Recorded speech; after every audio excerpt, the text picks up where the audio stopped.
This is not just for Emmett, because my boy can't be helped now, but to make it safe for other boys. Mamie Till. Before 1955, there had been over 2,000 lynchings. So why did the lynching of a 14-year-old African-American boy from Chicago gain so much attention? Homer Plessy, a man who was 7/8 white and 1/8 black, bought a train ticket in Louisiana and sat in a seat reserved for white passengers. Plessy refused to move when he was told to, and he was arrested. Judge John H. Ferguson dismissed Homer Plessy's thoughts that the laws were unconstitutional.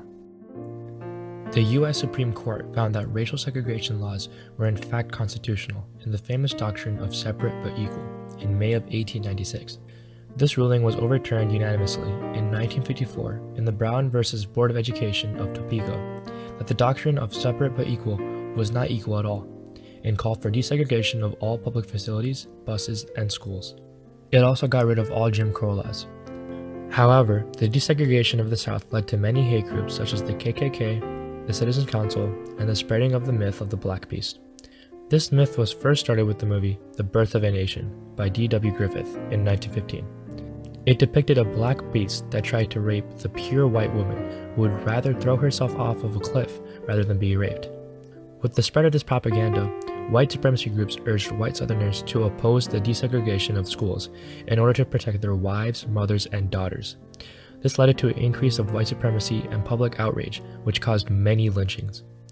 On October 6, 1942, Charlie Lang and Ernest Green, two 14-year-old African-American boys, played with Dorothy Martin, a 13-year-old white girl, on the side of Highway 45 near Shubata, Mississippi. A few days later, on October 12th, a mob abducted the two boys from the Clark County Jail, brutally mutilated them, and then hung them from the hanging bridge in Shubata. In Chicago, riots and bombings occurred in buildings occupied by African Americans and were also used to intimidate those moving into white neighborhoods. Racial tensions in the United States were at their breaking points, and in Money, Mississippi, they broke. Emmett Till grew up on the south side of Chicago and attended McCosh Elementary School, which was a segregated school. Emmett and his cousins were going to Money, Mississippi to stay with their uncle Moses Wright on his cotton farm. Mamie explicitly warned Emmett about proper behavior in the South because of the prejudice held against African Americans by many white Southerners. After Emmett arrived, he went with his cousins to Bryant's grocery and meat market to buy some snacks. When checking out, Carolyn Bryant, the grocery store owner's wife working behind the cash register, claimed that Emmett made some sexually suggestive remarks, such as asking her for a date, calling her baby, grabbing her violently around the waist, and whistling. Till and his cousins ran back to their uncle's farm and thought that was the end of it. However, 4 nights later, J.W. Millam and Roy Bryant, along with a few other unidentified men, went to Moses Wright's farm and abducted Emmett Till. He was taken into the small tool shed and brutally beaten, shot, and thrown in a river with a 75-pound fan wrapped around his neck with barbed wire. His bloated body was found 3 days later in Tallahatchie River by Robert Hodges. His body was returned to Chicago by train where his mother, Mamie Till, opened the casket to see her dead child, and according to the Chicago Defender, went limp with grief. Pittsburgh Courier predicted that Mamie Till's cry would become the War on Dixie. When the coroner asked Mamie to reconsider about having an open casket for her son, she said, "No, let the world see what I have seen." Mamie Till decided that she wanted the world to know and see what they had done to her son. And so having the forethought and the mental presence through all that grief, contact the press, to contact her relatives who were union members in Chicago, and still today are powerful.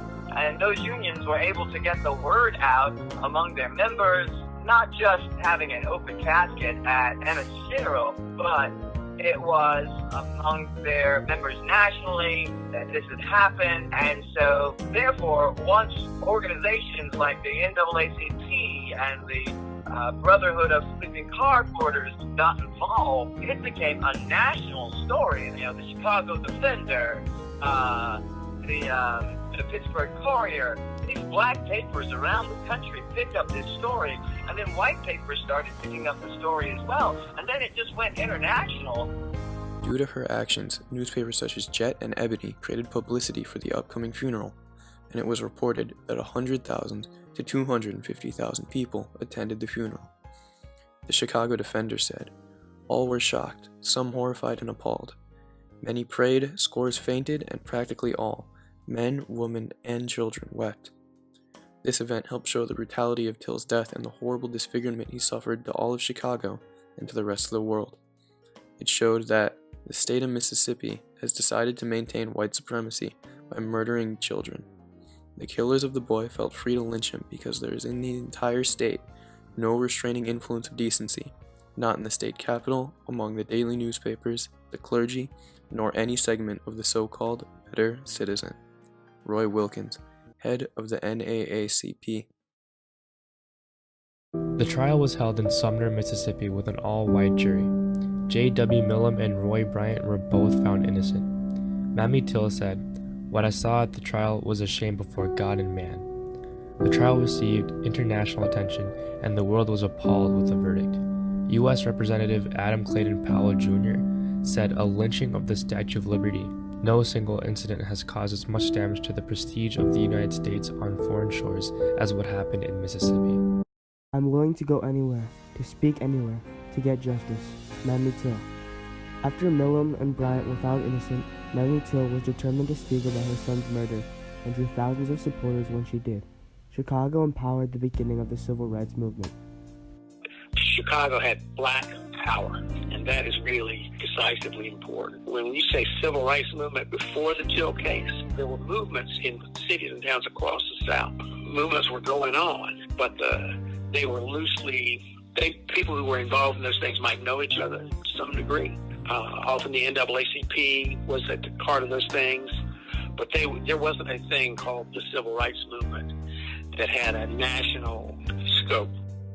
The NAACP raised money and was an instrumental part in building up the movement against racial discrimination and segregation. On December 1st, 1955, Rosa Parks sat on a bus in Montgomery, Alabama, and refused to give up her seat to a white man. Parks said, "Thought about Emmett Till, and I could not go back. My legs and feet were not hurting. That is a stereotype. I paid the same fare as the others, and I felt violated. I was not going back." This caused Parks to be arrested and led to the start of the Montgomery bus boycotts, led by Dr. Martin Luther King.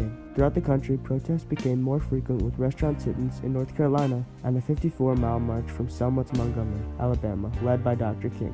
These nonviolent protests and many other events eventually led to the Civil Rights Act of 1964, the Voting Rights Act of 1965, and the Fair Housing Act of 1968, signed in by President Lyndon B. Johnson, guaranteed African Americans equal rights protected by law.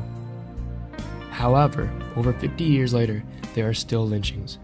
On October 20th, 2014, Laquan McDonald, a 17-year-old African American, was fatally shot 16 times in 14 seconds by Chicago police officer Jason Van Dyke. McDonald was reported to have been behaving erratically while walking down the street holding a knife. When police released a dashcam video of the shooting 13 months later, it showed McDonald had been walking away from the police when he was shot. Officer Jason Van Dyke was charged with first-degree murder and aggravated battery. Hundreds of hardy protesters marched on a chilly Monday afternoon on Martin Luther King Jr. Drive to protest the 81-month sentence that former Chicago police officer Jason Van Dyke got last week for killing Laquan McDonald. "They lock us up, they shoot us down. Ain't no justice in this town." Black Lives Matter demonstrators shouted as they paraded south through Washington Park in sub-20-degree temperatures, according to Frank Main of the Chicago Sun-Times.